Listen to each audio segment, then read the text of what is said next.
여러분은 혹시 지난 한 주간 동안 복음과 함께 고난을 받아 보셨습니까? 복음과 함께 고난을 받자는 지난주의 말씀의 요지는 내가 잘했든 잘못했든 나의 실수와 과오로 생기는 어려움이라 할지라도 여러 가지 불편이 나에게 있을 때 그것을 해결하고 대응하는 방식은 복음적이어야 한다. 복음을 위해서 그렇게 해야 된다. 이 말씀 지키고 살려고 노력해 보셨습니까? 저는 이런 생각이 문득 들었습니다. 여러분 중에 혹시 생고생 하신 분은 안 계신가? 생고생의 정의는 뭐냐면 이유 모르고 하는 고통, 받는 고난, 이게 이제 생고생입니다. 복음과 함께 고난을 받자, 복음을 위해서 살자 이렇게 놓고선 고난은 받아보는데 이게 복음이 뭔지를 모르면 복음을 위해서 고난받는다는 것이 생고생이 된다 하는 생각을 해봤습니다. 그래서 오늘은 복음이 무엇인지를 조금 더 깊게 그리고 본문을 통해서 살펴보려고 합니다. 오늘 말씀은 복음에 관한 몇 가지 주요한 가르침을 주고 있는데 오늘 말씀의 요지를 정리해 보면 복음은 구원에 이르는 새로운 길이다 이런 뜻입니다. 마스크를 하신 분 좀 불편하겠지만 그냥 편안하게 소리 내서 따라해 주시기를 기대합니다. 복음은 구원에 이르는 새로운 길이다. 복음은 구원에 이르는 옛길이 아닙니다. 옛길이 있는데 옛길이 아니라 새로운 길이라는 뜻이죠. 우리에게 구원에 이르는 새로운 길이 있기 때문에 우리의 삶의 방식은, 삶의 가치는 많이 달라져야 되는 것입니다. 구원에 이르는 길을 모르는 사람들은, 세상에 구원이 있는지 모르는 사람들은 이 세상 안에서 편히 살아가는 것을 구원이라고 생각합니다. 왜냐하면 그것은 육신과 상관없이 몸이 편하게 사는 것도 구원이라 볼 수 있겠습니다. 그래서 만약에 이 땅에서의 삶만 우리에게 있다면 우리들의 모습은 세속주의를 따라가는 그 일을 벗어나기가 어려울 것 같습니다. 이 세속주의의 기본 원리는 진화론에 근거하고 있습니다. 여러분 알고 계시는가요? 진화론의 2대 그 기둥이 있죠. 적자 생존, 양육 강식, 그거죠. 특별히 적자 생존이라는 것이 무엇이냐면 이 세상에 적응해야만 산다는 겁니다. 이 세상 가치로 살아야만 이 세상에서는 의미 있게 살 수 있다는 겁니다. 그렇지 않은 사람들은 도태된다. 이것이 적자 생존입니다. 어떤 분들은 적자 생존이 적어놔야 살아남는다. 열심히 필기만 하시는 분들이 있는데 적자 생존은 그 같이 이 사회에 적응하지 않으면 죽는다는 거죠. 그러니까 이 사회가 막 변할 때 거기에 적응 빨리 하는 사람들은 살아남아서 그 힘을 가지고 다른 사람들에게 그 힘을 가지고 다른 사람 것을 빼앗아 먹으면 이것이 양육강식이 되는 거죠. 하나님이 없는 시대에 살아가는 사람들은 이렇게 진화론에 근거한 세속주의, 이 세속주의의 영향을 심히 받고 살 수밖에 없는 것입니다. 구원에 이르는 길이 있기는 있는데 옛 길을 따르는 사람들이 있습니다. 옛 길은 한마디로 말하면 뭐냐면 내 스스로가 자격을 갖추어서 구원에 이른다는 겁니다. 내가 노력에 의해서 어떤 자격을 스스로 갖출 때 구원은 당연히 따라오는 것이다 이렇게 생각하는 거죠. 여기도 크게 두 가지 형태가 있는 것 같습니다. 하나는 공덕을 많이 쌓으면 내가 구원을 얻을 자격을 얻는다 이렇게 생각하죠. 주로 불교 계열에서 그렇습니다. 라마 불교라고 불교에서 조금 더 이렇게 그 치우친 면이 있는 라마 불교 사람들은 오체투지라는 것을 합니다. 혹시 기억나시면 한번 검색해 보셔도 좋은데 온몸을 가지고 납작 엎드렸다가 일어나면서 한 반만 일으키면서 절하고 그렇게 몸을 기듯이 수행을 하는 겁니다. 그것이 자신들의 신한테 드려지는 공덕이 된다는 거죠. 우리 몸이 좀 수고하면 공덕을 쌓는 것 같은 느낌은 가질 수 있을 것 같습니다. 두 번째, 구원에 이르는 옛길은 몇 가지 중요한 법을 지키면 구원에 이른다고 생각하는 겁니다. 이슬람이죠. 이슬람은 소위 5개 법을 철저히 지키고 이것이 지켜지면 알라가 구원한다 이렇게 믿고 있습니다. 예수를 믿는 사람들이 가끔 이제 삶의 현장에서 이슬람을 만나는 일들이 점점 많아졌습니다. 이슬람 사람들을 만나다 보면 꽤 많은 우리의 이 도전을 받게 됩니다. 그중 하나가 이런 거죠. 이슬람 사람들은 10분의 1을 알라에게 드리지 않습니다. 얼마를 드리냐면 20분의 1을 드립니다. 그런데 이슬람 이 종교는 기독교보다 훨씬 더 부유합니다. 언뜻 생각하기에 그쪽 나라들은 그 석유가 많이 나서 나라가 부유해서 그 이슬람교도 부유해졌다 이렇게 생각할 수도 있고 그것과 관련이 있기도 합니다. 그런데 더 중요한 이유는 20분의 1을 꼬박꼬박 다 내는 겁니다. 10분의 1을 내는 우리보다 20분의 1을 내는 이슬람 교도가 더 돈이 많은 이유는 20분의 1을 철저히 내서 그렇습니다. 우리는 10분의 1을 하나님 앞에 드린다 하지만 요거 까고 저거 빼고 이거 살짝 제끼고 나면 과연 그게 하나님 앞에 온전한 것인지는 우리가 한번 생각해 봐야 될 것 같습니다. 근데 그 상황을 보면서 예수 믿는 사람들이 이슬람 교도들에게 막 도전을 받는 걸 넘어서서 은혜를 받아요. 어떻게 저렇게 철저히 할 수 있는가? 은혜를 받습니다. 절하는 것도 그렇고요. 여러분, 근데 원리가 달라요. 우리는 하나님 앞에 10분의 1을 바치는 것이 하나님이 주신 은혜에 반응해서 바치는 겁니다. 그게 율법이 아닙니다. 그런데 20분의 1을 드리는 거는 율법이에요. 안 드리면 그냥 가는 겁니다. 안 드리면요, 죽은 다음에 알라가 구원 안 해주는 겁니다. 구원을 받으려 하니까 20분의 1을 철저하게 바칠 수밖에 없는 겁니다. 그거를 알라가 보고 있다고 가르치니까 그거 띄어먹으면 안 된다고 가르치니까 그것도 철저히 하는 거죠.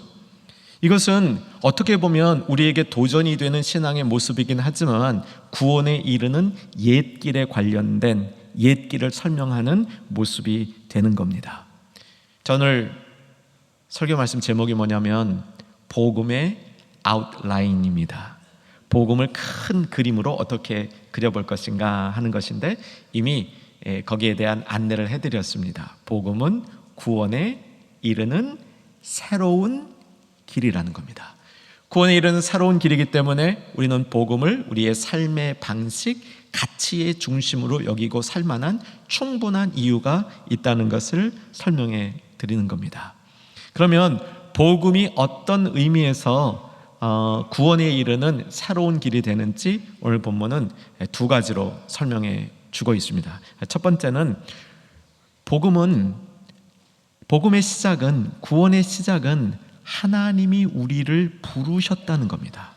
우리가 하나님을 찾아가는 것이 아니라, 우리가 구원을 찾아가는 것이 아니라 내가 헤매고 찾고 여기저기를 뒤져서 구원에게로 다가가는 것이 아니라 하나님이 우리를 부르셨다는 겁니다. 그래서 모든 구원의 첫 단계는 하나님이 우리를 부르심으로부터 시작된다라고 얘기하는 겁니다. 여러분, 하나님의 부르심을 받으셨습니까? 그런 줄로 믿습니다. 특별히 내가 구원의 확신이 있는 분들은 하나님으로부터 부르심을 받아서 그 부르심이 귀에 쟁장한 너 와라 라는 소리는 아니라 할지라도 하나님의 이끌리심을 우리의 심령이 경험하고 체험하면서 하나님의 부르심 앞에 반응하여 나온 사람들이 곧 믿게 된 하나님의 성도라는 것이죠. 저는 본문을 보면서 이 사실을 확인합니다. 9절입니다. 자, 9절 읽겠습니다. 하나님이 우리를 구원하사 거룩하신 소명으로 부르심은 우리의 행위대로 하심이 아니요 오직 자기의 뜻과 영원전부터 그리스도 예수 안에서 우리에게 주신 은혜대로 하심이라. 하나님이 우리를 부르셨기 때문에 우리는 구원을 얻게 된 건데, 구원을 얻게 된 그 부르심의 근거가 나의 행위가 아니라 하나님의 은혜였다라고 설명해주는, 우리가 믿고 있는 기독교 진리의, 기독교 교리의 아주 핵심적인 부분을 선포하고 있습니다. 성경 전체에서 보면 이 부르심은 크게 2단계로 분류가 됩니다. 첫째는 우리가 하나님을 모르던 상태에서, 그러니까 어둠에 있다가 죽음에 있다가 그것으로부터 하나님이 우리를 그 상태에서 불러내어 주신 겁니다. 이걸 이제 첫 번째 단계 부르심 이렇게 얘기를 하고요. 어떤 분들은 이거를 소명이다 이렇게 얘기를 합니다. 두 번째 단계는 그렇게 어둠 상태에서 우리를 불러내어 주신 우리에게 하나님의 뜻이 있다는 겁니다. 좀 전에 9절에 그 내용이 있었어요. 한번 눈을 잘 열고 보시면요, 소명으로 부르심은 우리의 행위대로 하심이 아니요. 그럼 뭐라고 되어 있습니까? 오직 자기의 뜻대로. 자기의 뜻대로. 그러니까 우리를 부르신 그 근원거에 하나님의 뜻이 있다는 겁니다. 그러니까 그 다음은 그 뜻대로 살아가야 될 사명이 있다는 겁니다. 첫 번째 부르심은 어둠 가운데 우리를 불러주신 것이고, 두 번째는 그 부름을 받은 우리들이 우리의 삶의 자리에 놓여져서 그 삶의 자리에서 하나님의 뜻을 이루고 살도록 사명을 주신 겁니다. 그래서 두 번째 부르심을 어떤 분들은 구별하기 위해서 사명이다 이렇게 부르기도 합니다. 사실 첫 번째 부르심인 소명과 두 번째 부르심 사명 사이에는 뚜렷한 구별점이 있지는 않습니다. 원래 하나님이 어둠에서 우리를 불러주신 그 사람들은 그냥 어둠에서만 나온 것이 아니고, 그 어둠에서 나온 우리가 하나님 아버지의 뜻을 삶의 현장에서 이루고 살아가는 그 사명, 이 사명도 동시에 받아 행하야 하는 것이죠. 성경 한 구절 보면서 확인합니다. 베드로전서 2장 9절 말씀인데 9절 하반절만 보려고 합니다. 너희를 어두운 데서 불러내어 그의 기이한 빛에 들어가시게 하신 이의 아름다운 덕을 선포하게 하려 하심이란. 다시 한번 보시면요, 어둠에서 우리를 불러냈습니다. 그래서 불러내고 끝난 것이 아니라 기이한 빛에 들어가게 하셨습니다. 기이한 빛에 들어가고 끝난 것이 아니라 거기서 할 사명이 있는 것이죠. 아름다운 덕을 선포하게 할 사명이 있는 겁니다. 자, 우리는 하나님의 부르심 때문에 구원의 자리에 나올 수 있었습니다. 이게 사실은 복음입니다. 하나님이 먼저 우리를 부르셨다. 내가 하나님을 찾은 것이 아니다. 여러분, 이 사실이 우리 주 안에서 나의 심령 속에 훨씬 더 생생해질 수 있기를 이 시간 소망하시기를 주의 이름으로 축원합니다. 소망하신 분들에게 그런 일이 일어날지어다. 소망해야 됩니다. 하나님이 나를 부르신 거죠. 하나님이 나를 부르신 것이 분명하면 이 땅에서의 삶도 부르심에 합당한 삶을 살게 되어 있는 겁니다. 이게 사명이죠. 그래서 이 땅에서 우리가 살아가는 모습은 내가 이것을 선택할 것인가, 저것을 선택하실 것인가, 이 직업에 있는 것일까, 저 직업에 있는 것일까, 이런 내용도 주님이 인도하십니다. 내가 이 사람 여기서 살아야 되나, 저기서 살아야 되나, 이런 자리들, 그 다음에 어떤 일을 하는 것 주님이 이끄시긴 하지만, 더욱더 중요한 것은 무엇이냐면 내가 무슨 일을 하든 어디에 있든지 간에 나의 삶이 하나님의 구원과 관련이 있어야 됩니다. 하나님이 구속 계획과 이 땅을 구원하시려는 하나님의 구속 계획과 내가 하는 일이 어떤 연결점이 있는지 그것이 분명해야 되는 거죠. 내가 어떤 일을 하느냐보다 그 일이 하나님과 어떻게 관계를 맺을 수 있는가, 이것을 이해하고 그것에 맞춰 사는 것이 사명에 합당한 삶이 된다는 겁니다. 똑같이 교회에 나와서 봉사를 하고 주의 일을 한다고 하지만 이것을 사명으로 하는 사람도 있고 그렇지 않은 사람도 있습니다. 세상에 속한 일을 하지만 이것을 사명으로 하는 사람도 있고 그렇지 않는 사람도 있습니다. 오늘 다시 한번 복음의 아웃라인을 우리 마음속에 세워가실 때 우리의 구원은 하나님의 부르심으로부터 인한 것이고 하나님의 부르심을 이루기 위한 것이기 때문에 나의 삶의 자리에서 나의 일터 현장에서 행하는 그 일들이 하나님의 구원과 관계되는 일로 바뀌시기를 주의 이름으로 축원합니다. 두 번째, 하나님께서 우리를 부르신 이유가 무엇인지 오늘 본문이 선포하고 있는데 좀 전에 읽은 대로 은혜에 의해서 선포했다라고 얘기를 합니다. 자, 은혜란 무엇일까요? 우리 가장 쉽게 은혜를 설명하는 표현은 공짜 선물이라고 합니다. 네, 공짜 선물을 우리가 워낙 좋아하다 보니까 은혜도 좋아하는 경향이 있는 것 같습니다. 그런데 제 정의는 은혜를 공짜 선물로만 보기에는 좀 많이 아쉽습니다. 그래서 은혜의 가장 기본적인 성경의 설명은 뭐냐면, 은혜는 하나님이 우리에게 베풀어 주시는 호의입니다. 호의. 좋은 마음이에요. 좋은 마음. 하나님이 우리에게 은혜를 베푸실 때 하나님은 우리에게 좋은 마음으로 우리를 대해 주시는 것이고, 그렇기 때문에 우리가 은혜를 받았다, 은혜를 누린다, 은혜가 충만하다, 이것은 좋은 마음으로 다른 사람을 대하는 모습이 반드시 있어야 되는 겁니다. 다른 사람을 좋은 마음으로 대하다 보면 마음이 넉넉해지죠. 하나님도 넉넉한 마음으로 우리를 대해 주시면 우리가 하나님 앞에 조금 낯을 들 수 있는데, 우리도 세상 다른 모든 이유에서 넉넉하고 호의적으로 대하면 그만큼 모든 관계들이 은혜롭게 될 수 있다는 의미가 포함되어 있습니다. 그런데 은혜에 대한 우리 가운데 있는 여러 가지 이 착각, 오해들이 있습니다. 은혜는 하나님이 주시는 공짜 선물이라 이렇게 접근하게 되면요, 은혜를 언제 주시든, 은혜를 무슨 상황으로 주시든, 왜 주시든 그게 조금 모호해져요. 여러분 이런 얘기 잘 아시죠? 엿장수가 1분에 이 가위를 몇 번 치죠? 그 다 아시잖아요, 그죠? 엿장수 없어진 지 벌써 이게 시간이 얼마나 됐는데 그 얘기는 다 아시잖아요.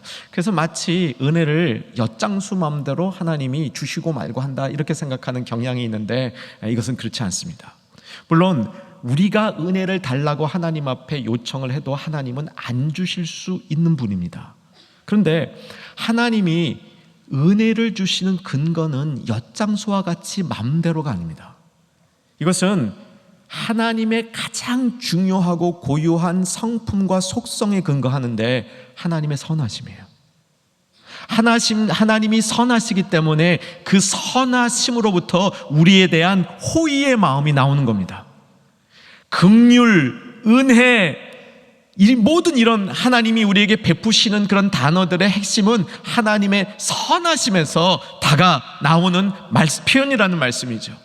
그래서 우리가 하나님의 은혜를 받고 은혜를 접하게 되면 하나님의 선하심을 만나게 되는 것이고, 하나님의 선하심처럼 우리도 변화되어야 하는 것입니다.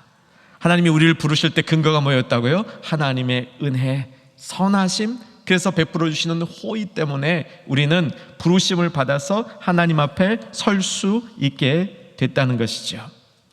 하나님의 선하심을 아는 성도들은요, 이 살아가는 모습이 좀 변합니다. 여러분, 하나님의 선하심을 알면요, 우리가 하나님 앞에 베스트를 드리고 싶어져요. 하나님 앞에 최선을 드리고 싶어지는 것이, 하나님이 선하심을 알아서 그 선하심 가운데 우리에게 베풀어 주시는 호의를 깨닫게 될 때, 우리도 하나님 앞에 우리의 베스트, 최선을 돌려드리고 싶은 마음이 생겨나게 되는 것입니다. 두 번째, 오늘 본문에 보면 우리에게 준 복음은 우리의 구원이 새로운 길로 이끌어진다 했는데, 우리를 불러주셨습니다. 또 한편으로는 예수 그리스도를 우리에게 나타내 주셨습니다. 우리는 예수 그리스도 없이는 구원에 이르지 못한다는 사실을 알고 있습니다. 많이 들었습니다. 그 내용인데 이 표현이 조금 더 다릅니다. 그래서 우리에게 주어지는 교훈이 훨씬 더 풍부합니다. 이 교훈을 우리가 배워보는 겁니다. 10절을 보시기 바랍니다. 10절 같이 읽겠습니다.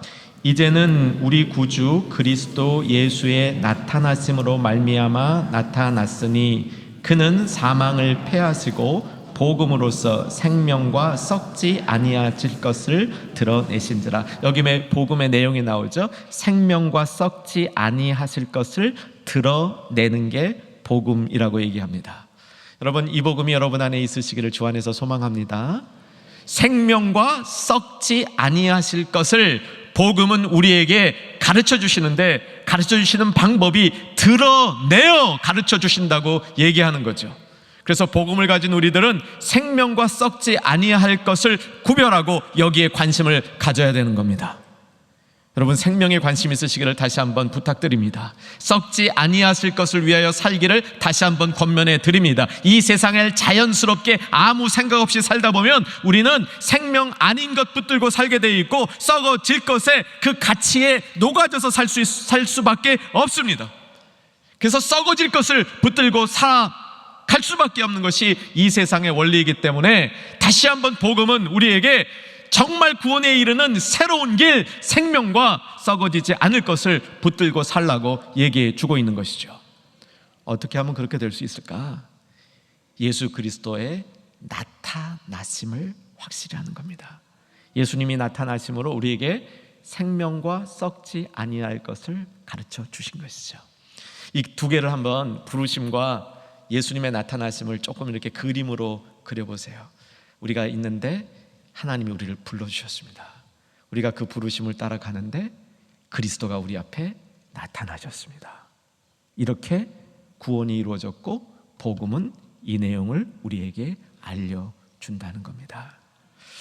예수님의 나타나심, 왜 예수님으로 말미암아 너희가 구원을 얻었다 이렇게 얘기하지 아니하고 예수님의 나타나심으로 말미암아 나타났으니, 두 번째 나타났다는 것은 구원이 나타났다, 복음이 나타났다 그런 뜻입니다. 예수님이 나타나심으로. 실제 예수님이 이 땅에 나타나신 모습은 크게 세 가지로 요약이 될 수 있습니다. 성육신이죠. 육신의 몸을 입고 하나님을 볼 수 없는 세상에 하나님이 보여지도록 나타나셨죠. 십자가를 지심으로 희생과 죄 사함이 무엇이라는 것을 나타내 보이셨죠. 귀로만 듣게 해줬다는 얘기가 아닙니다. 글로 써서 눈으로 읽을 수 있게만 해줬다는 게 아닙니다. 우리가 눈으로 보고 경험하고 삶으로 받아들일 수 있도록 나타내 주셨다는 겁니다. 부활을 통하여 정말 생명이 무엇인지를, 죄의 권세가 지배하고 있는 사망을 이길 수 있는 길이 무엇인지를 눈으로 볼 수 있도록 나타내 주었다는 것이죠. 이게 복음이라는 겁니다. 복음은 단지 글자에 있는 것이 아닙니다. 복음은 관념에 있는 것이 아닙니다. 복음은 원리만에 있는 것이 아닙니다. 복음은 눈으로 볼 수 있게, 삶으로 받을 수 있게 나타내 주셨다는 겁니다. 오늘 디모데후서에서 사도 바울은 복음의 이런 부분을 예수님의 사역을 통해서 보여주는데, 자, 이제 복음의 아웃라인, 우리가 복음을 찾아간 것이 아니고 우리가 구원을 찾아간 것이 아니고 부르심을 때문에 우리는 나올 수 있었다. 우리가 스스로 깨달은 것이 아니고 예수님이 자신을 나타내어 주심으로 예수님을 만날 수 있게 되었다. 이 두 가지 아웃라인이 있는데, 세 번째 아웃라인의 세 번째 포인트가 있습니다. 이렇게 복음을 받은 사람들은 반응해야 됩니다. 복음이 정말 우리에게 원하는 것은 머릿속에 들어있는 복음이 아닙니다. 그 복음이 반응되어져서 우리의 삶을 통하여 나타나는데, 이것을 뭐라고 얘기하냐면 그리스도가 우리에게 나타난 것처럼 우리도 그리스도를 세상에 나타내어야 한다는 겁니다. 그래야 복음이 정말 복음으로서 힘을 발휘할 수 있게 된다는 겁니다. 자, 우리는 어떻게 그리스도를 이 땅에 나타내게 하는 삶을 살 수 있을까요? 오늘 본문은 거기에 대한 가르침도 포함해 주고 있습니다. 12절입니다. 자, 12절 같이 한번 읽겠습니다. 이로 말미암아 내가 또 이 고난을 받되 부끄러워하지 아니함은 내가 믿는 자를 내가 알고 또한 내가 의탁한 것을 그날까지 그가 능히 지키실 줄을 확신함이라. 좀 길어요. 그렇지만 이 내용 속에 담겨있는 가르침은 너무나 빛나는 가르침입니다. 첫 번째는 우리가 복음에 대해서 반응할 때, 지난주 말씀입니다. 복음에 대해서 반응하는 것은 복음과 함께 고난을 받는 겁니다. 그럴 때 부끄러워하지 아니하는 겁니다. 여기서 부끄러워하지 아니한다는 것은 낙심하거나 주저하지 않는다, 주저앉지 않는다, 이렇게 이해해 두시면 될 것 같아요. 근데 정말 오늘 나누고 싶은 것은 그 다음이죠. 우리가 복음에 반응하는 삶을 사도 바울은 뭐라고 얘기하냐면 내가 의탁한 것을 그날까지, 끝까지입니다. 끝까지 하나님이 지켜주실 것을 확신한다는 겁니다.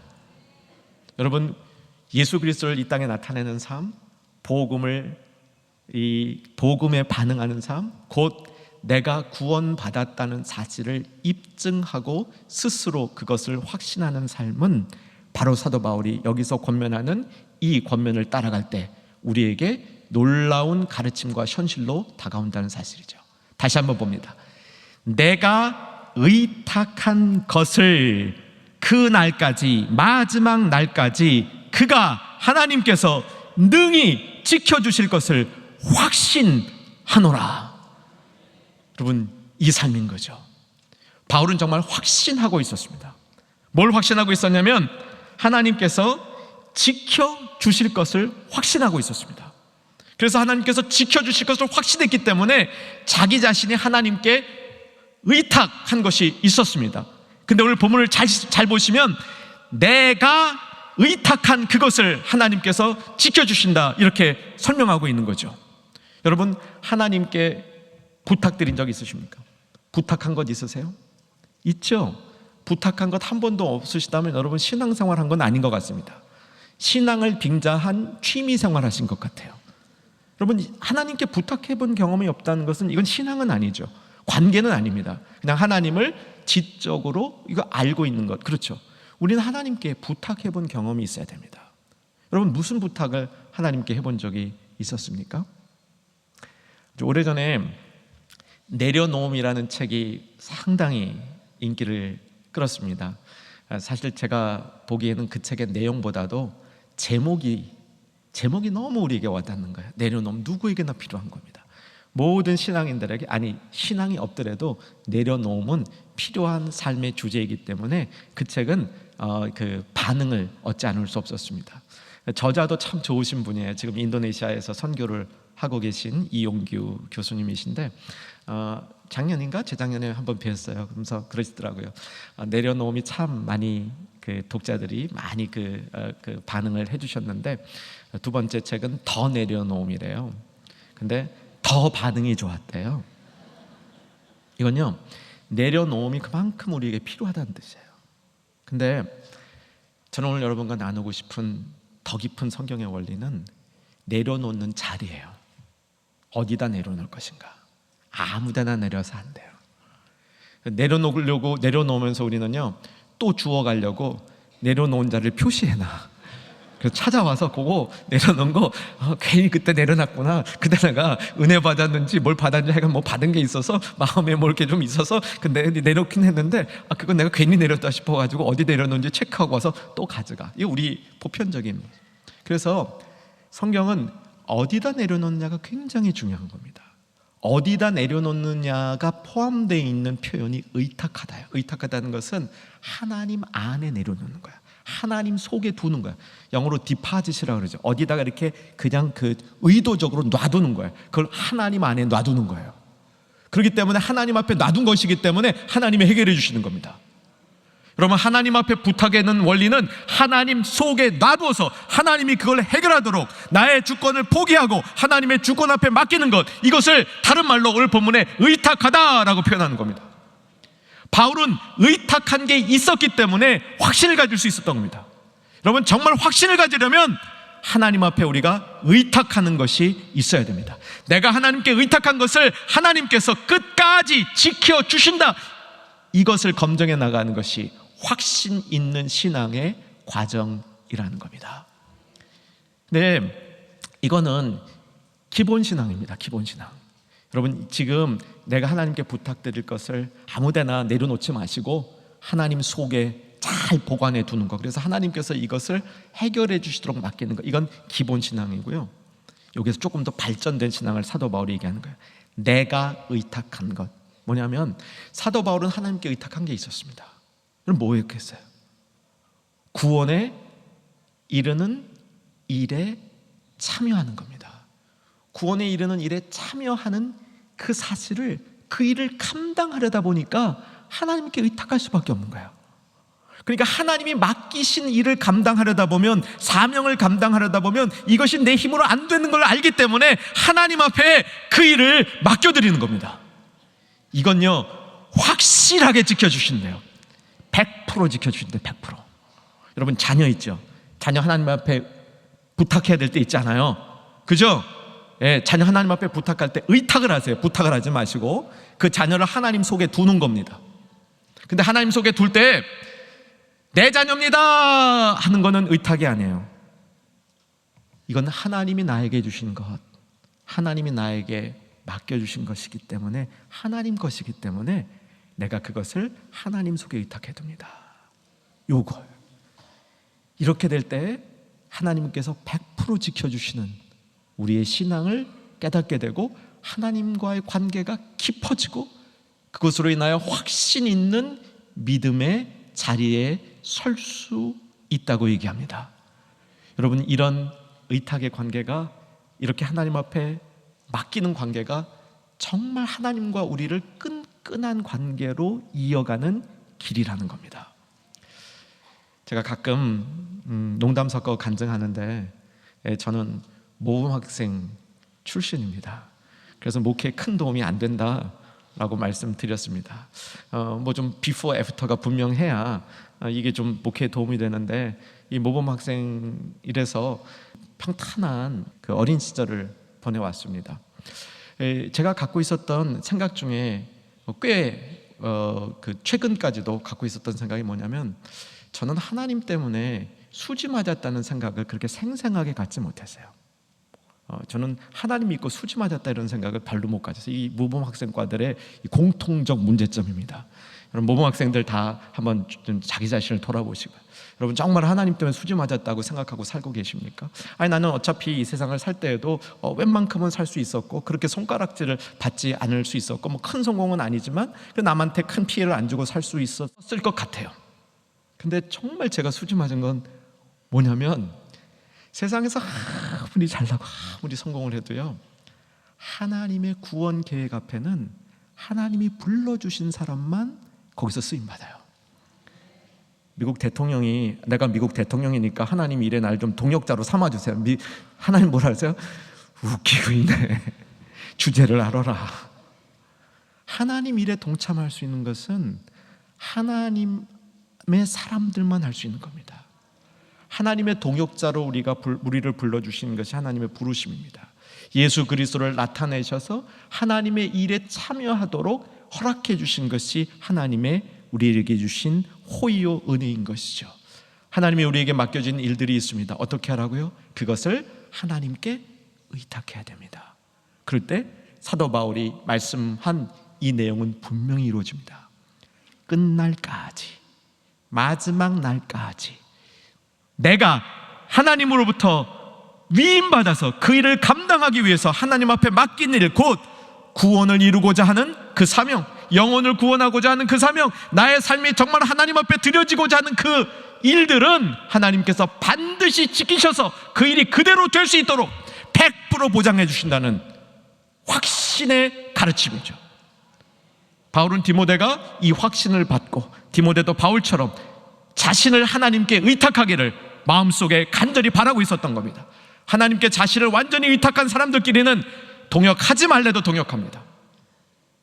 그렇게 하나님의 나라가 이루어지고 건설되어진다는 것이죠. 이 부르심과 이 나타나심의 이 언약의 복음이 우리 가운데 생생하게 세워지기를 주의 이름으로 축원합니다. 기도하겠습니다. 살아계신